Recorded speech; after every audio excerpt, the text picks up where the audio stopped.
Olá, seja bem-vindo ao nosso canal. Sou a Luciana Bosa.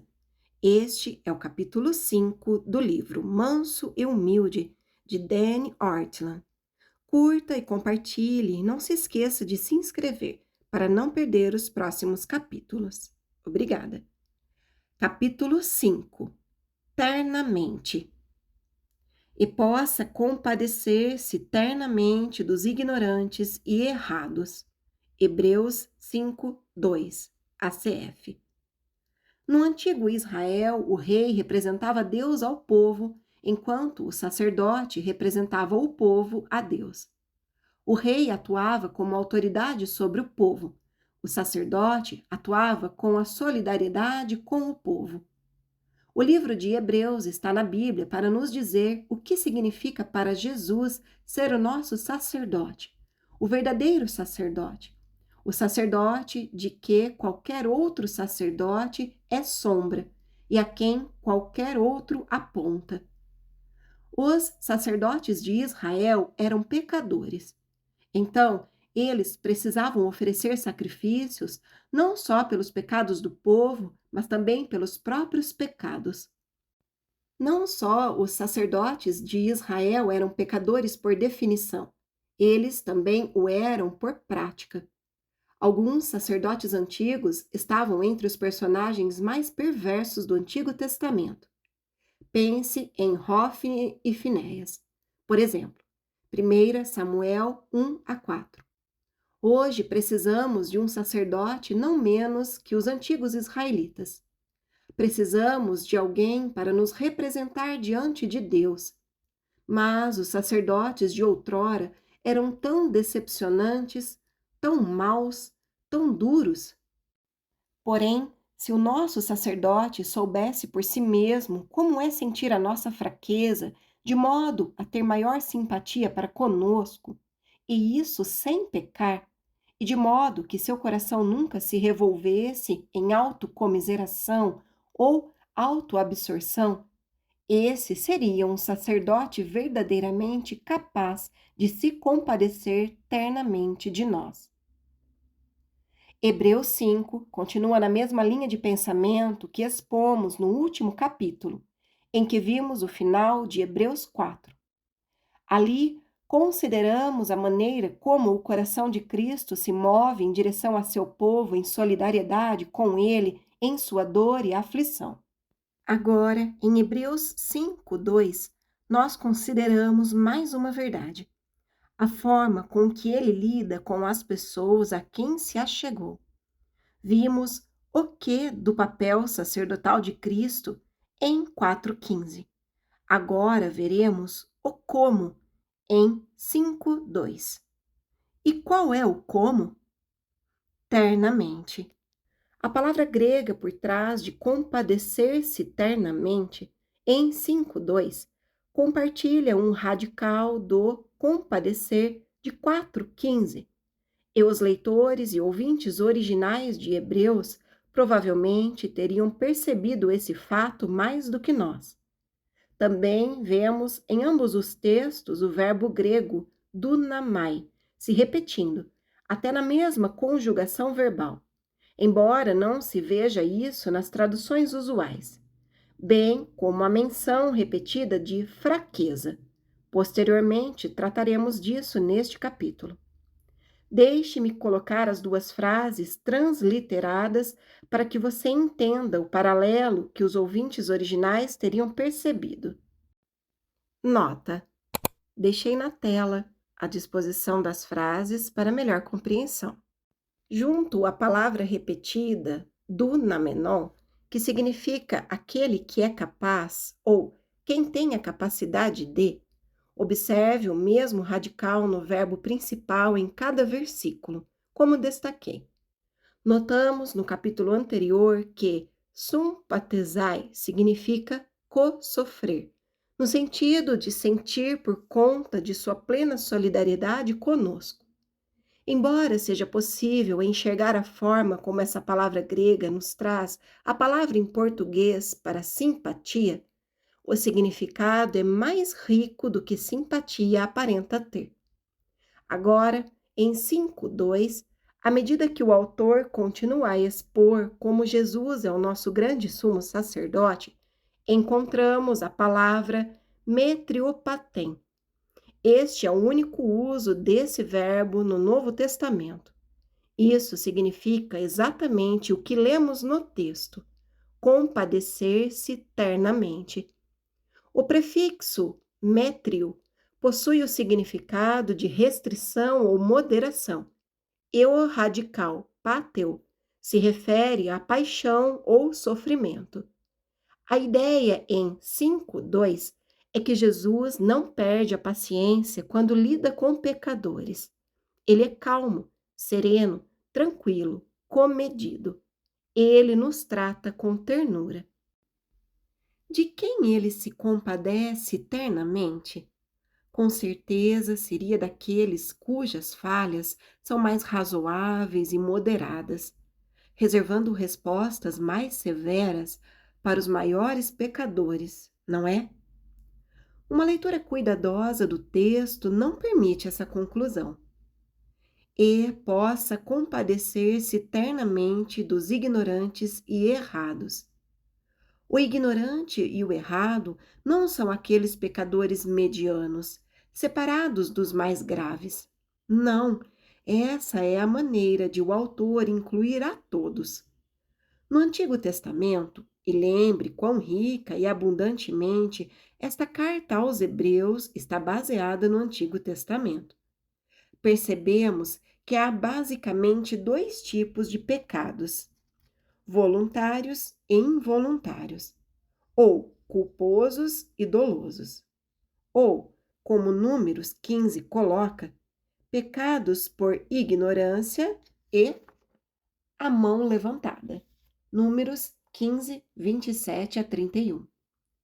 Isso é quase certamente o que o autor de Hebreus tem em mente, com ignorantes se referindo aos pecados involuntários e errados se referindo aos pecados voluntários. Em outras palavras, quando Hebreus 5:2 diz que Jesus se compadece ternamente dos ignorantes e dos errados, o ponto é que Jesus trata com ternura, e com nada menos que ternura, todos os pecadores que vêm a ele, independentemente de quais ofensas cometeram ou de quão graves elas sejam. O que suscita ternura em Jesus não é a severidade do pecado, mas o fato de o pecador vir a ele. Qualquer que seja a nossa ofensa, ele se compadece ternamente de nós. Se nunca viermos a ele, experimentaremos um juízo tão duro que será como uma espada de dois gumes saindo da sua boca sobre nós. Apocalipse 1:16, 2:12, 19, 15 e 21.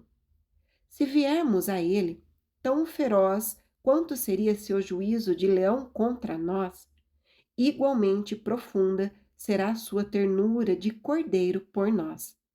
Compare Apocalipse 5, 5 a 6, Isaías 40, 10 a 11.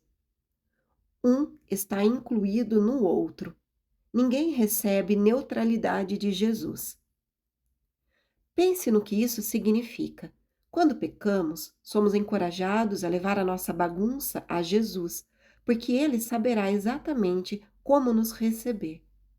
Ele não nos trata com dureza. Ele não se esgoela e esbraveja. Ele não explode como tantos pais o fazem. E ele se contém tanto, não porque tem uma visão turva de nosso pecado. Ele conhece a nossa pecaminosidade bem mais profundamente do que nós. Na verdade, conhecemos apenas a ponta do iceberg da nossa depravação, mesmo em nossos momentos de maior arrependimento. Ele se contém simplesmente por causa do terno coração para com seu povo. Hebreus não está simplesmente nos dizendo que, em vez de nos repreender, Jesus nos ama. Ele está nos dizendo o tipo de amor que Jesus tem. Em vez de derramar graça do alto, ele desce a nós, nos envolve em seus braços e cuida de nós como precisamos. Ele se compadece eternamente. Talvez o comentário mais significativo já escrito sobre a Epístola aos Hebreus seja a obra de John Noe. Dos 23 volumes que compõem atualmente as obras completas de Owen, 7 deles são uma exposição versículo a versículo de Hebreus. Foram necessários 20 anos para que tal comentário fosse escrito, com o primeiro volume publicado em 1668 e o último em 1684. O que o grande expositor de Hebreus afirma sobre o que Hebreus 5:2 quer dizer? Owen escreve que quando lemos que o sumo sacerdote pode se compadecer ternamente dos ignorantes e errados, isso significa que ele não pretende rejeitar pobres pecadores por sua ignorância e erro, da mesma forma que um atencioso pai não rejeitaria um bebê por seu choro. O sumo sacerdote age da mesma forma. Jesus Cristo também. Ele é capaz, com toda mansidão e ternura, com paciência e moderação, de aguentar as enfermidades, pecados e provocações do seu povo, da mesma forma que uma mãe ou um pai suporta a fraqueza de um pobre bebê. Jesus não pode te ignorar mais que um amoroso pai de um bebê chorão pode ignorar seu amado filho. O coração de Jesus se atrai por você. Nada pode confinar suas afeições no céu. O seu coração bate inchado de terno amor.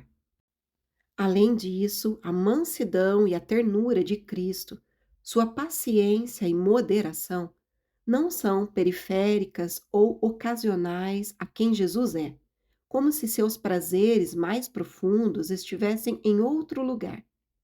Esse cuidado, essa compaixão terna por todo tipo de pecador é o mais natural para ele.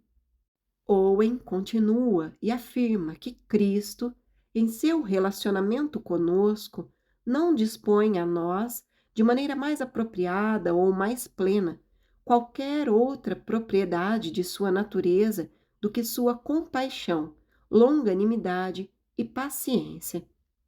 Em outras palavras, quando Jesus se compadece ternamente de nós, ele está fazendo o que é mais apropriado e natural para ele.